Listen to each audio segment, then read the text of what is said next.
Hello everyone and welcome to the Ford Ironman Lake Placid. You are joining us here. Absolutely gorgeous. This setting is in the upper New York State area in the Adirondack Mountains.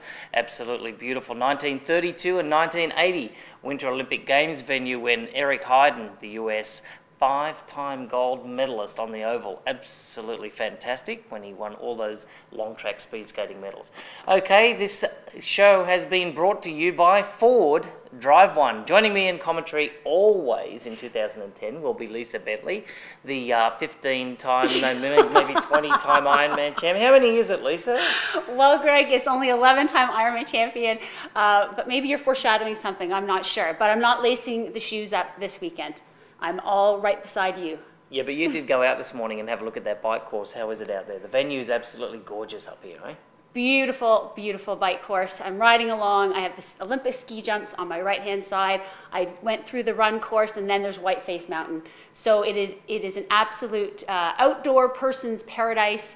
I love being here. The smell of the air, the freshness of the water, absolutely gorgeous. Oh, okay, too much information there anyway, whatever. Okay, let's go over and check out our Course Explorer. The Ford Ironman Lake Placid swim course all the way downtown, right in the heart of Lake Placid here in Mirror Lake. They start off the side of the pontoon. They will be swimming 1.2 miles on the first loop, making up 2 loops, 2.4 miles. The athletes will go out half a mile, they'll do a left-hand turn, they'll go down 200 meters, they'll do another left-hand turn, come all the way back down to the swim exit where they'll hop out of the water, then they run around the back of the pontoon and head out onto their second loop. Really nice here with 2,700 swimmers all in the water together. Should make for a great swim course. For me, I've swam in Mirror Lake several times now in practice, and the lake is spectacular. The water is clear, the temperature is perfect for a small wetsuit. I really enjoyed the swim. I'm going to hate to get out of the water. The swim will be the easiest and the best part of the day. The Ford Ironman Lake Placid bike course, 112 miles in length, also 2 loops. As the athletes head out of town on Main Street, they will go down past the Olympic ski jumps on highway number 73 through the township of North Elba. Now, after North Elba, 14 miles of downhill riding all the way into town of Keene. They will do a left-hand turn on 9 North through the town of Upper J. As soon as they get to J, in years past they have turned left to go out to Wilmington, but this year there's construction on Hazelton Road. They will go straight ahead out to Ausable Forks, where they'll do a U-turn, come all the way back into the town of J. Then they'll do a right-hand turn. This is also the part of the bike course where it's at its steepest. There's only 1 mile long for the climb up to Hazelton Road. They'll do a U-turn on Hazelton Road, not too far down there because of the road construction. Then back into Wilmington, they'll do a right-hand turn on 86. When they hit the town of Wilmington, they'll do a left-hand turn and go up toward Whiteface Mountain. Then all the way in from Whiteface Mountain is just a gentle uphill climb back into Lake Placid. There, they will go through the hot corner and return for a second loop. 112 miles on the bike course. You know, the bike obviously is pretty well known for its downhill and its speed, so I'm looking forward to the challenge, taking it on. The Ford Ironman Lake Placid run course, 26.2 miles in length. Again, 2 loops, so 2 loops for the swim, 2 for the bike, and 2 for the run. The athletes heading out of the oval straight onto Main Street. They'll run a flat quarter of a mile, then they will turn right onto Sentinel Road. This will be the steepest part of the course. It's downhill for half a mile and quite steep. I've done the run course. It's challenging. The hills are going to be tough, and I think you need to strategize for how you're going to handle the big hills coming back into town. Of course, there'll be a lot of fans in that corner, so it'll be nice. They'll keep on running in that same direction past the horse show grounds, also past the Olympic ski jumps. When they hit the River Road, they'll do a left-hand turn out toward Wilmington, and then they'll do a U-turn on the River Road. This is also the flattest part of the run course on River Road. After they get off River Road, they'll do a right-hand turn and retrace their footsteps all the way back to Main Street. Goes through downtown. It passes the park 4 times, so I'll be able to see my family. That's a lot of fun. After they come back down onto Main Street for a second time, they'll head out for their second loop, and then the last time on Lake Placid Club Drive, instead of making the left and going out on the run course, they'll make a right-hand turn and get onto the oval there, which will signal the finish of the Ford Ironman Lake Placid run course and for the race. Brought to you by Ford, this is the Ford Course Explorer. Okay, so make note on that little change out there on the bike course. So after Jay, you go straight out to Oswald Forks for 5 miles, do a U-turn and come all the way back. It used to go out to Hazelton Road, but right now there's some roadworks happening out there, so that's the only change on the course. Okay, we're going to go over to Lisa Bentley. Top 5 things for here in Lake Placid. Lisa, what you got for us? It's easy to find top 5 things on this course, Welchie. First of all, long run up to transition out of the swim. So definitely take your wetsuit off when you get out of the water. It's way easier to take it off when it's wet, and run with it over your shoulder up to transition. Take advantage of that long transition. You're on terra firma now, so get in there, get on your bike, and then have a great ride. But number 2, beware of the first 1 mile out of transition. It's a big downhill and it's fast, and there's a couple of big bumps on it, and it's notorious for launching the water bottles out of your back water bottle cage. I've stood there before and collected hundreds of them. So be very careful. Either put a little elastic around those back water bottles to keep them in there, or slide your butt back and hold them in. You don't want to lose your nutrition 1 mile into the bike ride. And beware, it's there again when you do your second lap. Number 3 on this course, everybody says it, but be conservative on that first lap. Honestly, it comes back to bite you on the second lap. So my recommendation is go 1 gear easier on lap number 1. Just go look at the results from the last couple of years, and you're going to see people riding 15, 20, 30 minutes slower on that second lap. Don't let that be you. My tip number 4 for you are those couple of hills on the way back. It's basically all uphill from about the last 10 miles of each loop. It's called Mama Bear, Baby Bear, and Papa Bear, and honestly, all those bears have lots of friends on this course. Think cadence, don't grind. It's easy to grind up those hills. I rode them this morning. It's easy to get up them in a big gear, but you don't want to do that because that's going to affect the marathon. And number 5, when you're on that marathon course and you're excited and there's so many people cheering for you on that first downhill out of transition, take it easy. The pounding of that downhill will really smash your quads, and you're going to feel it later on at 18 miles into this run. So you're going to have that downhill the first couple of miles out of transition, and then you're going to have that from mile 13 to 15 again. So take it easy on those downhills. If you want to be aggressive, think about being aggressive on the way back to transition. When it's uphill, there's plenty of opportunity to be gutsy right there, to keep those legs turning over, so nice and gentle on the downhills.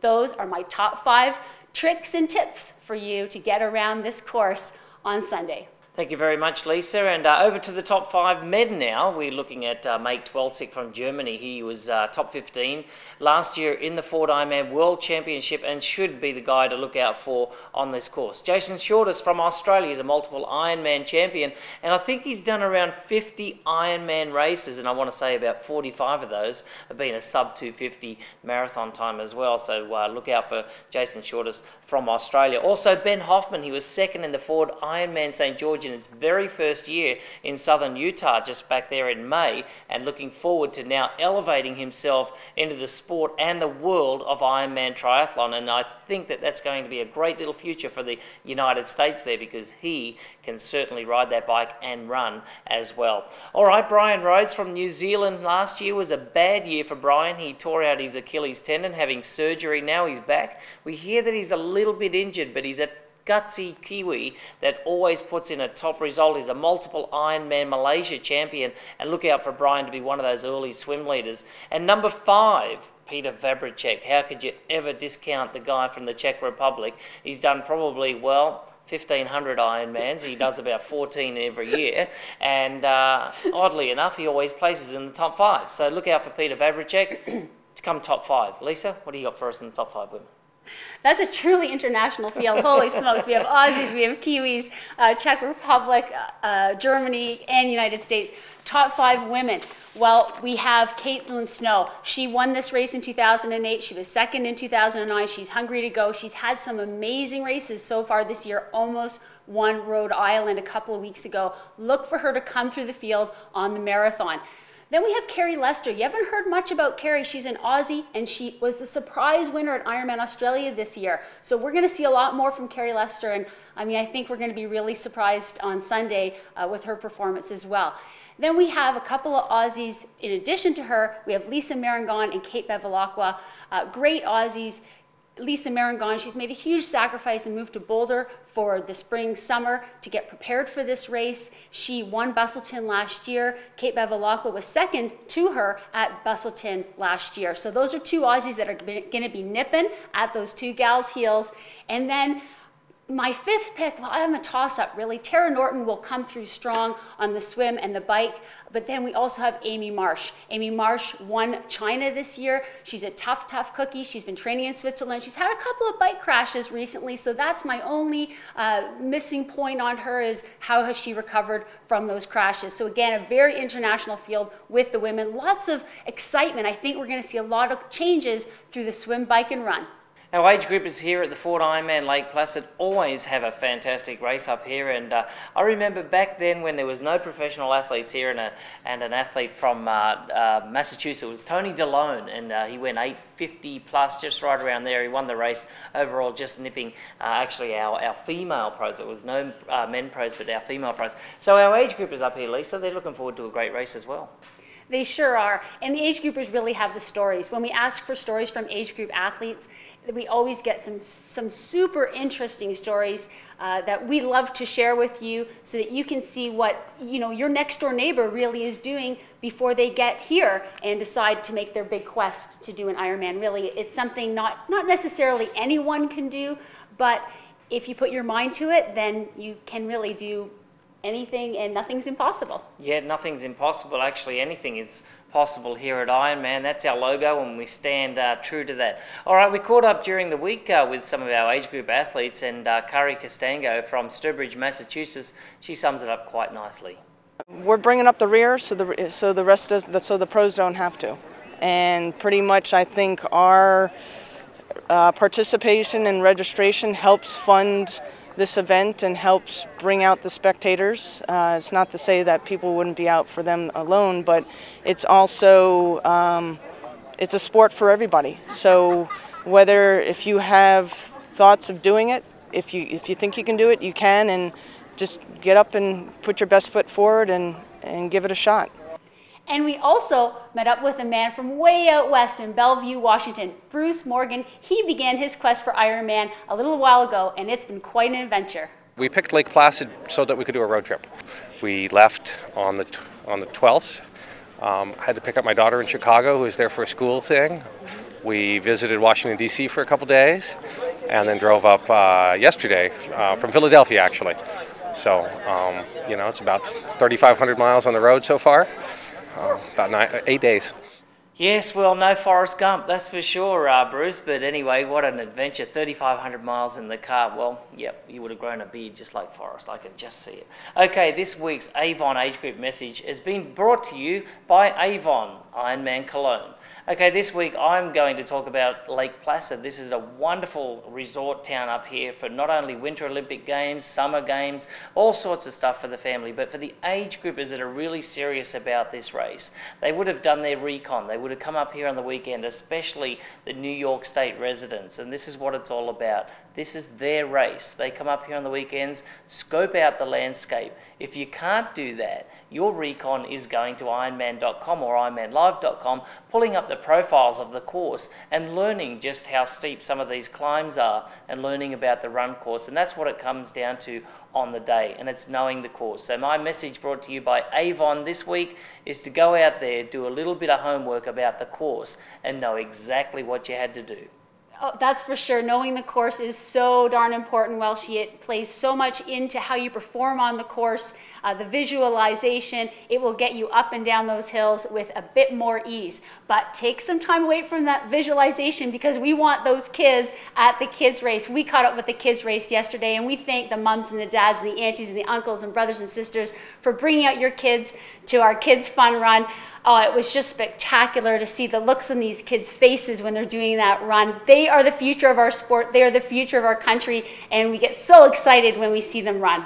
The kids, they all think they're mini Ironman. They love it. How old are you? Well, what's so cool about it is they put the age on the calf of the kids, just like we do the athletes in the big race. She's a #1 athlete. The best thing about this race is you see more nervous looks on the parents' faces than you do the kids, and these are the parents doing the race on Sunday. We're going to have fun, and then we're going to turn right.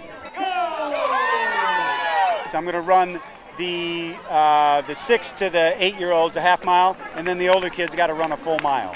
Go, go, go! They're here just absolutely having fun. And what's so cute is a lot of them are wearing like the Ironman hats and the Ironman shirts, and they're only 6 years old.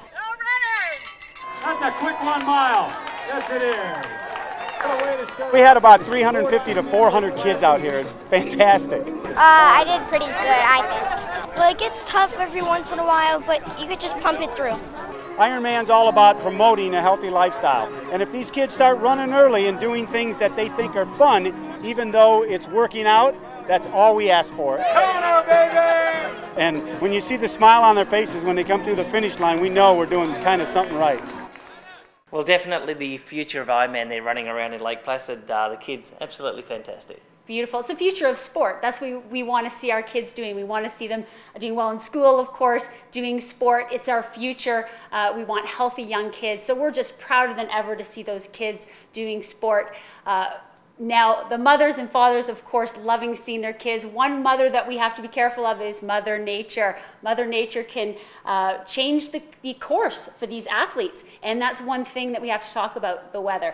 Yes, that's right, and Mother Nature will run its course over here in the Adirondack Mountains. Now up here, the weather can change on a dime. It can be nice one day, and then the next day it could be absolutely bucketing down. So what we're going to talk about today, 81 degrees, high humidity, low wind. Tomorrow, 71 degrees, high humidity, and the low wind again. But it's going to be 10 degrees, cooler, Lisa. So I'm imagining that, the rain also that's forecast to come in may, sort of hamper the race a little bit, but not too much. Sometimes a little rain isn't a bad thing. You just have to really be prepared for anything. Have your arm warmers out, have your toe warmers out. I can guarantee you the conversation around town today is, what are you wearing on the bike? Are you putting on any clothes? Have it all available, make your decision. Remember, you're out there for a long time. It's 8.5 hours for our fastest people, 17 hours for our less fast people. But we're cheering for all of you guys, and just be prepared for anything that can be thrown at you. That's part of the adventure, and that's part of the glory and satisfaction of hearing you are an Ironman. Yeah, 17 hours if you're not an Ironman after that, puppy. Whoa, that's a long time to be out there. I'm not going to be out there that long, that's for sure. Because I'm fast. Anyway, all right, so let's. Tomorrow's show is going to be brought to you by Ford and also Drive One. That's what you want to do. You want to get out there and drive their wonderful vehicles. You can try the all-new Ford Escape, the hybrid. You can also, my favourite, Taurus Show. She's fast, mate. Yeah, anyway, so tomorrow morning, 6:40 a.m. Eastern Standard Time, that's when you want to log on to IronmanLIVE.com. And if you're also over there on Ironman.com, you want to check out our live coverage. Also, for you Mac users out there, you want to download Mozilla Firefox, because that's the way that you are going to perform better on your Macintosh. Okay, tomorrow's show, again, 6:40 a.m. Eastern Standard Time. We can't wait to get you all kicked off. For Lisa Bentley, I'm Greg Welch. We'll see you then.